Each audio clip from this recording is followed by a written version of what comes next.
But we're enthusiastic about the business intelligence business, and I think 100 years from now, people are going to want to buy. Assalamualaikum warahmatullahi wabarakatuh. Oke teman-teman, kembali lagi di Didi Channel. Oke, seperti biasa untuk hari ini Didi akan memberikan informasi lagi nih teman-teman. Kali ini Didi akan memberikan informasi seputar news Bitcoin teman-teman ya. Jadi kira-kira ada perkembangan news apa sih mengenai Bitcoin? Nanti bakal dibahas semua di video ini, jadi pastikan kalian tonton sampai habis. Oke.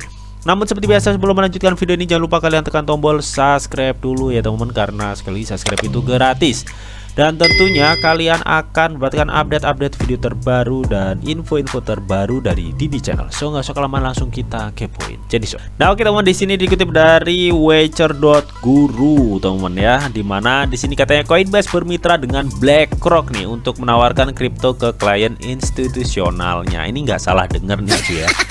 Oke, sebelumnya kita ketahui teman ya, BlackRock itu adalah salah satu perusahaan asal Amerika nih yang bergerak di sektor finansial. Jadi fokus utama perusahaan BlackRock ini teman ya, mengenai industri jasa investasi cuy. Nah, pada tahun 2017 teman ya, CEO Larry Fink atau CEO dari BlackRock teman menyebut Bitcoin itu sebuah indeks pencucian uang cuy. Artinya dia itu cukup nggak suka dengan adanya Bitcoin ya. Nah, namun teman-teman ya, pernyataan di tahun 2017 itu berbanding terbalik di tahun 2022 cuy.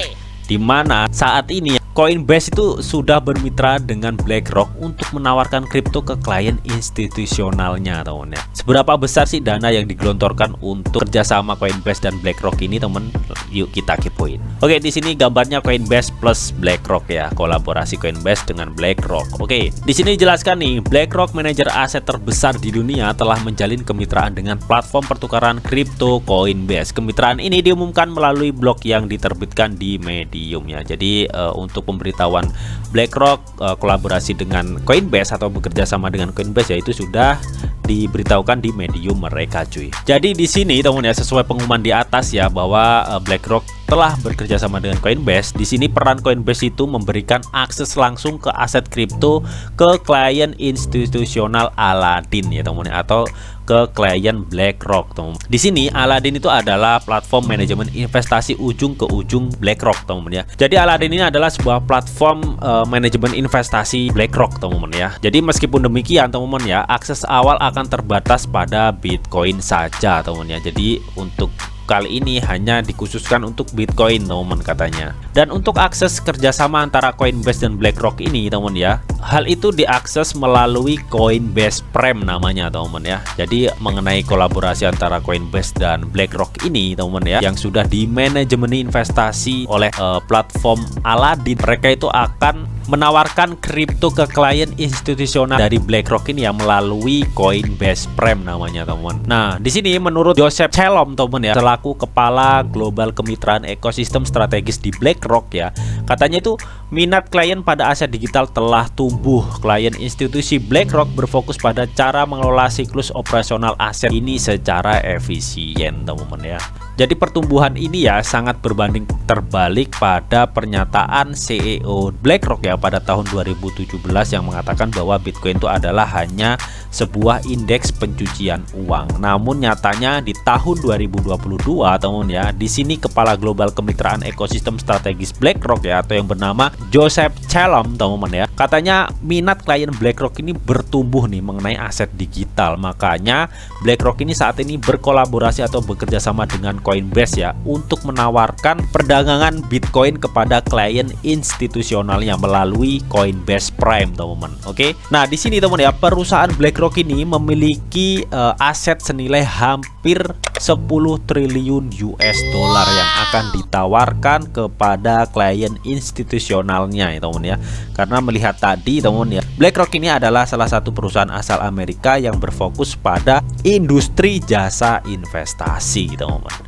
Makanya di sini BlackRock itu menawarkan hampir 10 triliun US dollar asetnya teman ya, di bawah manajemen yang mengelola penawaran dana untuk klien institusionalnya yang sudah melalui Coinbase Prime tadi teman ya. Namun memang kita ketahui teman ya, meskipun ini adalah kolaborasi yang cukup besar ya, dimana pertukaran besar di Amerika yang bernama Coinbase dan BlackRock adalah salah satu perusahaan besar juga ya dari asal Amerika. Jadi ini kolaborasi yang cukup besar untuk meningkatkan adopsi besar-besaran Bitcoin Bitcoin di Amerika cuy ya. Oke, sebenarnya ini cukup kabar positif banget teman-teman. Meskipun kita ketahui teman ya, saat ini Coinbase itu di bawah pengawasan SEC karena kemarin sudah diinfokan bahwa Coinbase itu katanya nih mendaftarkan 9 token yang dianggap sekuritas oleh SEC tuh. Jadi mudah-mudahan itu masalah itu cepat selesai teman-teman ya. Karena memang akhir-akhir ini banyak sekali sentimen positif untuk Bitcoin ya, yang mudah-mudahan bisa mendongkrak lah ya untuk harga Bitcoin teman-teman. Dan mengenai kolaborasi perusahaan BlackRock dan Coinbase ini ya cukup kabar positif ya. Yang ini artinya adopsi global seperti Bitcoin itu akan segera terjadi teman-teman ya. Karena kolaborasi Coinbase dan BlackRock ini ya, teman-teman kita ketahui BlackRock ini perusahaan yang gak kaleng-kaleng besarnya cuy. Dan Coinbase juga tercatat di CoinMarketCap adalah bursa exchange kripto terbesar kedua setelah Binance ya. Jadi ini positif banget dampaknya ke dunia cryptocurrency teman-teman. Oke, dan berikutnya dikutip dari majalah Bitcoin ya. Di sini Jepang memasang ATM Bitcoin untuk pertama kalinya dalam 4 tahun terakhir teman ya. Jadi sebelumnya Jepang itu tidak ada yang namanya ATM Bitcoin di negaranya ya. Namun saat ini mulai memasang ATM Bitcoin nih untuk pertama kalinya dalam kurun waktu 4 tahun terakhir cuy. Artinya apa? Artinya saat ini ya sedikit demi sedikit banyak negara sudah mulai menerima bahkan mengadopsi Bitcoin cuy. Oke, mantap jiwa lah teman-teman ya.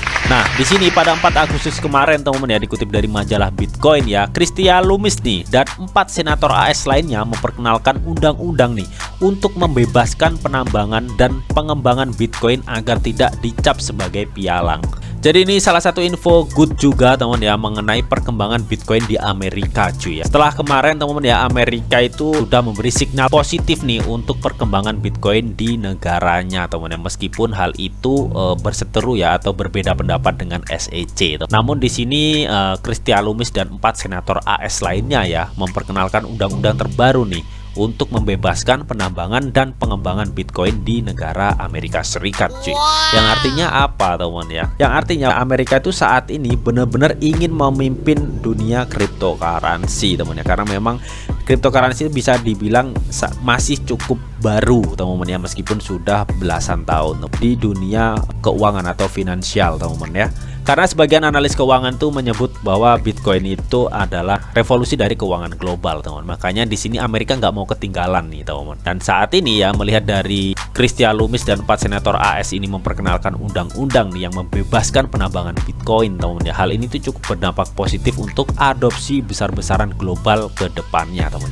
Dirasa kita tinggal tunggu masalah waktu halving teman ya. Ketika halving tiba, adopsi global makin meningkat, ini bisa jadi ledakan besar kalau feeling Didi teman ya. Terlebih lagi masalah mengenai isu nih penambangan Bitcoin yang katanya mempercepat pemanasan global, hal itu sudah ditepis oleh beberapa inovasi untuk penambangan Bitcoin menggunakan tenaga gas suar teman ya, dan tenaga angin serta tenaga matahari yang sudah pernah dibahas di video sebelumnya. Oke, di sini dikutip dari majalah Bitcoin juga teman-teman ya. Katanya di sini Bitcoin 2023 ya akan kembali di Miami Beach nih. Sekali lagi pendidikan, perayaan dan hiper Bitcoinisasi ya. Sekali lagi akan menjadi agenda. Bergabunglah dengan kami pada 18 sampai 20 Mei 2023 cuy.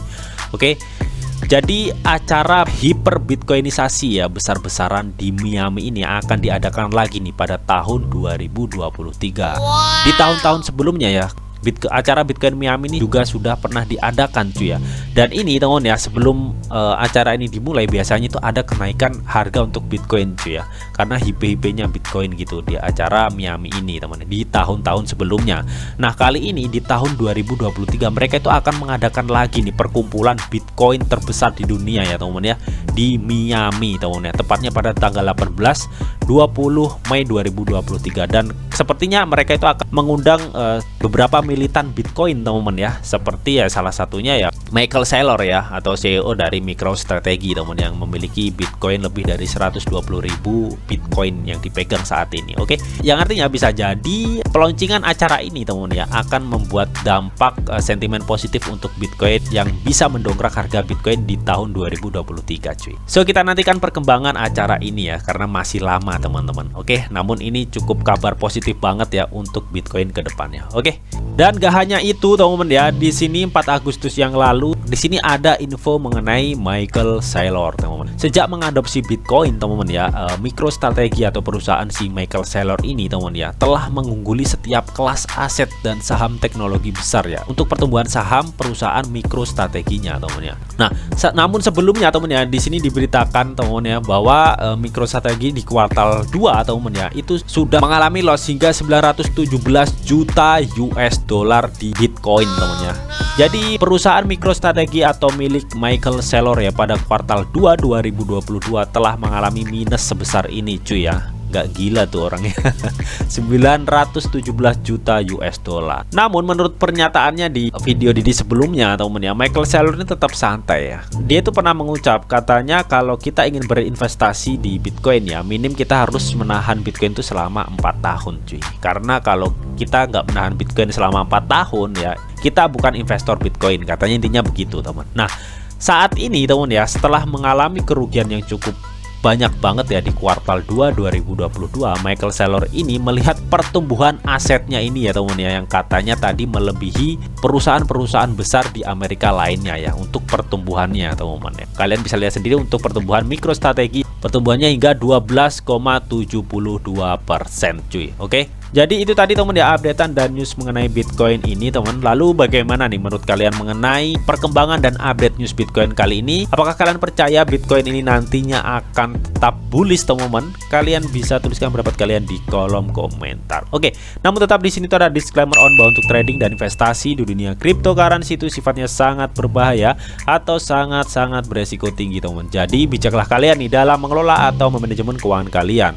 Semua keputusan yang kalian ambil adalah tanggung jawab kalian masing-masing. Di sini Didi hanya memberikan informasi yang Didi tahu untuk kalian semua. Oke, mungkin itu aja yang bisa Didi sampaikan di video ini. Semoga bisa bermanfaat. Jika kalian suka video ini, jangan lupa kalian klik like, share, komen, dan di subscribe teman-teman.